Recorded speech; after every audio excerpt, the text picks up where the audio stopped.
Hello everyone, this is me Swarnali. Welcome back to my blog. So আজকে আমরা সবাই আমার হাজব্যান্ডের নানু বাসায় সবাই মিলে আমরা যাচ্ছি ওর নানু বাসায়, যেটা হচ্ছে নোয়াখালীতে। আজকে 2 বছর পর যাচ্ছি।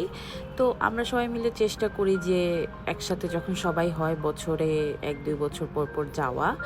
তো নানু বাসায় যাওয়ার টাইমে সবাই একটু ব্রেক নিলাম, কুমিল্লাতে ব্রেকফাস্ট করলাম। তো অনেক ভালো লাগে সবাই একসাথে যদি কোথাও যাই, ফ্যামিলি সবাই ট্রাভেল করতে। তো এইটা আমার সেকেন্ড টাইম ছিল ওর নানু বাসায়। নানা মারা যাওয়ার পর বাসাটাকে নতুন করে আবার রেডি করেছে আর কি বড় মামা। তো এখন থাকতে আরও বেশি ভালো লাগে। তো আমরা একটু উইন্টারেই যাওয়ার ট্রাই করি। তো এই যে দেখতে দেখতে চলে আসলাম আমরা নানু বাসায়। আর আমার ছোটো ননদটা ওরা আবার একটু আর্লি এসে পড়ছে, তো আমাকে দেখে আবার খুশি হয়ে গেছে। তারপরে আমরা চলে আসলাম ভিতরে, রুমগুলা দেখতেছিলাম অনেকদিন পর। নর্মালি এটা খালিই থাকে, মাঝে মাঝে নানু বা আমরা বছরে 1 বা 2বার গেলে মামা মামিরা যায়। তো এইসব জায়গায় আসলে কি খুব ভাল লাগে, একদম হচ্ছে ব্রিথ করতেও ভালো লাগে, কোনো ধুলাবালি নাই, কিছু নাই, প্রকৃতির মাঝখানে থাকতে খুবই ভালো লাগে। আর একা গেলে ভালো লাগে না, সবাই ফ্যামিলি সবাই মিলে গেলে খুব ভালো লাগে। তো অনেকদিন পর আসলাম, তো আশেপাশে হেঁটে হেঁটে দেখতেছিলাম। আর আমরা সবাই একদিনের জন্য আসি, আসলে দেখা যায় ওই একদিনে আমরা আশেপাশে ঘুরতেই থাকি। তো আশেপাশে অনেক গাছপালা ছিল, যেটা আমরা ঢাকা শহরে একদমই পাই না। আমরা সবাই ছাদে হাঁটতেছিলাম। তারপর বিকেল দিকে আমরা সবাই নামলাম, এখানেই নানার কবর ছিল সামনে, তো সবাই যাচ্ছিলাম কবর জিয়ারত করতে। এখানে 2টা মসজিদ আছে পরপর, 2টাই হচ্ছে নানাদের। আর পাশে হচ্ছে গিয়ে একটা পুকুর আছে বড়। আমি অনেকদিন ধরে আমার নিজের নানু বাসায় যাই না, তো অনেক খারাপ লাগে এইসব জায়গায় আসলে, মনে হয় যে মানুষগুলো এখন নাই। তো সবাই মিলে বিকেলবেলা হাঁটাহাঁটি করছিলাম। আর এই যে এখানে নানার কবর, সবার কবর সবাই জিয়ারত করছিল। তারপরে পুকুরের সাইডে আমরা সবাই বসেছিলাম। দেন বিকালে ওখানে সবাই একটু আড্ডা দিয়ে তারপরে বাসার একটু সামনে একটা দোকান ছিল, চায়ের দোকান। তো সবাই মিলে ওখান থেকে চা খাচ্ছিলাম। বাসায়ও চা বানাচ্ছিল, বাট এখানে সবাই মিলে গল্প করে মজাটাই আলাদা।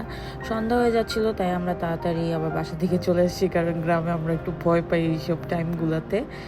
রাতের দিকে সবাই এখানে গল্প করছিল, আর ছোটরা যারা সবাই ব্যাডমিন্টন খেলছিল।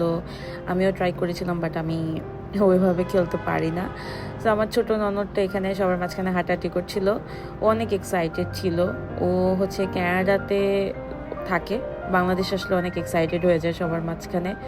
আর রাতে এই লিভিং স্পেসটাতে সবাই গল্প করছিলাম, আর ও ড্যান্স করছিল। আমি টুকটাক ভিডিও করলাম, আর রাতেবেলা ডিনার রেডি করছিল। দুপুরে লাঞ্চের ভিডিওটা আমি করতে ভুলে গেছি। তো সবাই মিলে ডিনার করলাম রাতেবেলা। অনেক টাইপের আইটেমস ছিল, যেহেতু হেল্পিং হ্যান্ড কয়েকজনকে নিয়ে আসা হয়েছে, ওরাই সব করছিল। রাতেবেলা আমরা সবাই গোস্ট হান্টে বের হয়েছিলাম, সবাই ভয়ে লিটারালি চুল টুল বেঁধে, ঘুমটা দিয়ে অবস্থা খারাপ। তো আমরা সবাই সবার হাত ধরে হাঁটতেছিলাম আর ভয় পাচ্ছিলাম। তারপর সবাই চলে আসছি। এখানে আমার আরেকটা ননদ, ও লিটারালি ভয়ে পুরো ওড়না দিয়ে ওর মাথা পেঁচে রাখছিল। তো সবাই মিলে অনেক রাত পর্যন্ত এখানে গল্প করলাম। আর এখানে অনেকগুলো বেডরুম আছে, বাট আমরা ছোটরা কি করে এখানে লিভিং স্পেসটাতে এরকম একসাথে ঘুমাই, যেহেতু ভয় লাগে বা ভালোও লাগে। আগেরবারও আমরা এভাবে ঘুমাইছিলাম, আর বড়রা সব রুমে। তো সকালে এই যে তাড়াতাড়ি ঘুম থেকে উঠে চলে গেলাম এখানে। প্রত্যেকবারই যখনই আমরা আসি মাছ ধরে পুকুরে, তো আজকে আবার অলমোস্ট ধরে ফেলছে, আমি উঠতে লেট করে ফেলছি, তো দৌড়ায় চলে আসলাম মাছ দেখতে। তো এখানে অনেক টাইপের মাছ ছিল, সবাই দাঁড়ায় দাঁড়ায় দেখতেছিল। তো এখানে সবাই দেখে খুব খুশি হচ্ছিল, আর আমার ছোটো ননদটা আবার ছোট ছোট বেবি ফিশগুলোকে দেখতেছিল। তারপর আমরা পাশের যে বাড়িগুলো ওগুলাতে একটু হাঁটাহাঁটি করছিলাম, চারদিকে দেখতেছিলাম। তারপরে আবার আমরা চলে আসলাম বাসার দিকে। আমরা ব্রেকফাস্ট করে আজকেই সারাদিন আমরা একটু ঘোরাঘুরি করব, আবার রাতের দিকে যেহেতু আমরা আবার রওনা দিব।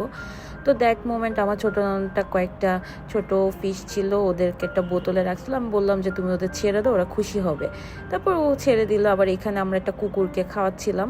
আমার মনে হয় আমাদের দেশের সব বাচ্চাদেরই এগুলো শেখানো উচিত। আমাদের দেশে বাচ্চাদের মধ্যে অ্যানিমালসদের প্রতি অনেক হেট তৈরি করা হয়, যেটা একদমই করা উচিত না।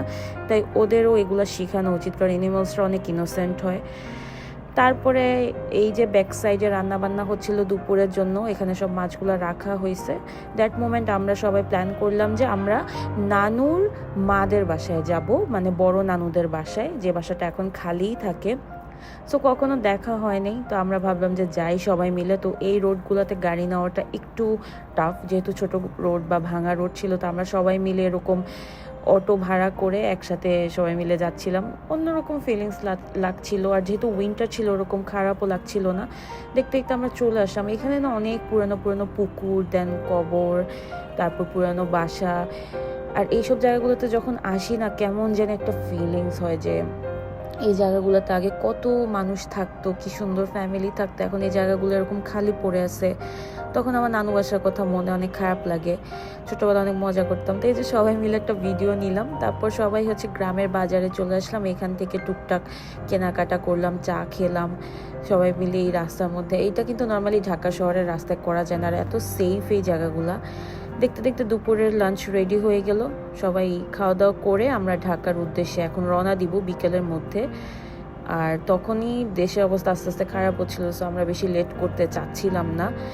আর আমরা প্ল্যান করেছিলাম যে আমরা হচ্ছে হাইওয়ে ইনে একটু ডিনারটা করে যাব। তো আমরা উল্টা চিটং রোডের দিকে এসে আমরা এখানে ডিনার করলাম। ডিনার করেই তো দেখতে দেখতে ঢাকা চলে আসলাম। একটা দিন আপনারা ফ্যামিলিকে এভাবে টাইম দিলে ইনশাল্লাহ আপনাদের ভাল লাগবে। সবাই ভালো থাকবেন। আল্লাহ হাফেজ।